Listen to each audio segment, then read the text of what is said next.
शुद्ध पानी की पहचान है, शुद्ध पानी रंगहीन, गंधहीन और स्वादहीन होता है। पानी का पीएच मान 7 होता है। 7 पीएच मान उदासीन होता है, जो ना अम्लीय और ना क्षारीय दर्शाता है। यानी पानी ना तो अम्लीय होता है ना तो क्षारीय होता है,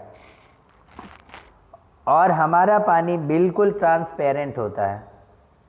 तो शुद्ध पानी की ये कुछ लक्षण हैं: रंगहीन, गंधहीन और स्वादहीन, साथ ही कोई स्वाद ना होना। अगर हम कोई ऐसा पानी पीते हैं जिसमें कोई रंग है, कोई स्वाद आ रहा है, इसका मतलब ये है कि हमारा पानी शुद्ध नहीं है। किसी भी कारण से जब हमारे पानी के अंदर कुछ खराबी आ जाती है, कुछ गड़बड़ी आ जाती है, किसी भी कारण से अगर हमारे पानी की शुद्धता नष्ट हो रही है, तो उसे हम जल प्रदूषण के नाम से जानते हैं। आइए देखते हैं कि जल प्रदूषण क्या है और उसके कारण क्या क्या हैं। अगर हम देखें तो जल उन कीटनाशकों और उर्वरकों में भी घोला जाता है जिसका उपयोग हम खेत के अंदर करते हैं। खेत के अंदर हम खाद मिलाते हैं, यूरिया, पोटाश, डाई, साथ साथ कीटों को मारने के लिए दवाइयों का छिड़काव करते हैं। ये सारे जो रसायन हैं ये पानी में घुलकर ही पौधों तक पहुंचते हैं, और इन जो कीटनाशक पदार्थ होते हैं इनका कुछ भाग पानी में भी चला जाता है। हमारे शहरों में या नगर के अंदर या हमारे आसपास जो नाले बहते हैं उनमें उद्योगों का कचरा जो होता है वो नाले के माध्यम से नदियों और झीलों में इकट्ठा हो जाता है। कुछ जो विशेष उद्योग होते हैं उनकी बहुत सारी क्रियाओं में, यानी उन चीज़ों को ठंडा बनाने के लिए, शीतलता बनाए रखने के लिए पानी का उपयोग करते हैं। इस प्रकार जो निष्पादित गर्म जल को जलवाष्य के रूप में वापस लौटा दिया जाता है। जब बांध से जल को छोड़ देते हैं तब नदियों के जल के तापमान पर भी प्रभाव पड़ता है। गहरे जलाशय के अंदर का जल सूर्य द्वारा गर्म ऊपर की सतह के जल की तुलना में शीतल होगा। यानी जो गहरा जलाशय है उसके अंदर का जल सूर्य के द्वारा गर्म ऊपर की सतह के जल की तुलना में शीतल होगा। ये आप पढ़ चुके हैं कि महासागर जो होते हैं, महासागर के अंदर ऊपर की पानी की सबसे ऊपरी सतह का द्रव्यमान और पानी के अंदर की सतह के द्रव्यमान में अगर 15 डिग्री के आसपास का फर्क आता है तब हम सामुद्रिक ऊर्जा का इस्तेमाल कर सकते हैं, करते हैं। ये हमने पहले पढ़ा है। या आप जब ऊर्जा के बारे में पढ़ेंगे, ऐसी ऊर्जाओं के बारे में जो हमें पुनः प्राप्त होती हैं, तब जब सामुद्रिक ऊर्जा की बारी आएगी तब आप उसमें ये देखेंगे कि दो परतों के जब ऊपर के तापमान का और नीचे गहराई के तापमान में जब फर्क आता है तभी उस ऊर्जा का इस्तेमाल हम कर सकते हैं, तभी हमें वो ऊर्जा प्राप्त होती है। ये सभी जलाशयों में पाए जाने वाले जीवों के प्रकार को विभिन्न प्रकार से प्रभावित कर सकते हैं। ये कुछ जीवों की वृद्धि को प्रोत्साहित करते हैं तो कुछ को हानि पहुंचा सकते हैं। ये इस प्रणाली में उपस्थित विभिन्न जीवों के संतुलन को बिगाड़ देते हैं। यानी नदियों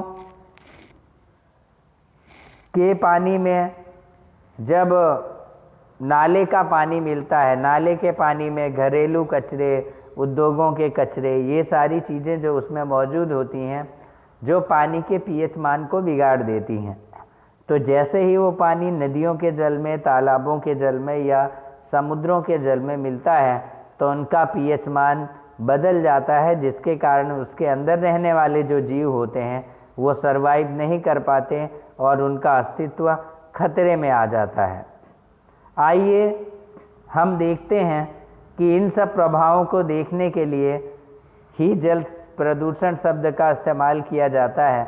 आइए समझते हैं कि जल प्रदूषण कितने कारणों से हो सकता है।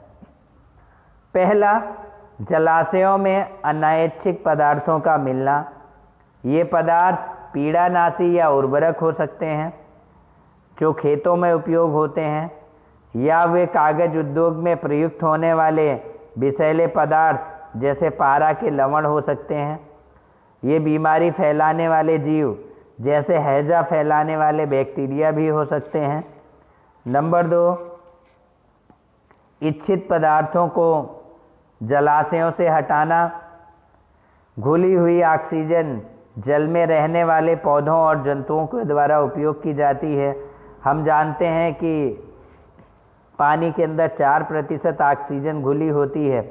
उसी ऑक्सीजन का इस्तेमाल पानी के अंदर रहने वाले पौधे और जीव करते हैं। किसी भी तरह का परिवर्तन जो इस पानी में घुली हुई ऑक्सीजन की इस मात्रा को कम करता है, उसका जलीय जीवों पर विपरीत प्रभाव पड़ता है, जिसके कारण से जलीय जीवों का जो अस्तित्व है वो जोखिम में आ जाता है, उनके लिए मुश्किलों भरा हो जाता है और लगभग तो जीव समाप्त ही हो जाते हैं।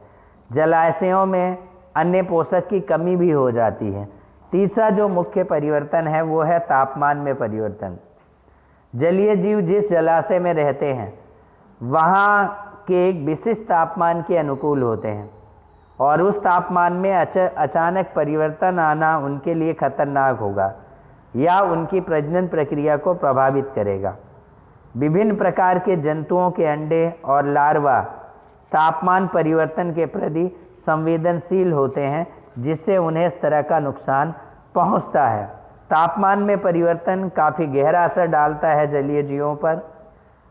हम जहाँ पे रहते हैं या जीव जहाँ पे रहते हैं उस तापमान में अगर एकाएक अचानक कोई परिवर्तन आ जाए तो वो बहुत खतरनाक होता है, जो प्रजनन को प्रभावित करेगा और ख़ासकर जंतुओं के जो अंडे और लार्वा होते हैं वो तापमान परिवर्तन के प्रति बहुत संवेदनशील होते हैं। आज के समय में जल प्रदूषण एक बहुत बड़ी समस्या है और हम जानते हैं कि गंदे पानी पीने से हमें कई तरह की बीमारियां हो जाती हैं। इसलिए पानी पीने से पहले उसकी जांच अवश्य कर लें। अगर उसमें कोई स्वाद आ रहा है, कोई रंग है, तो वो पानी शुद्ध नहीं है।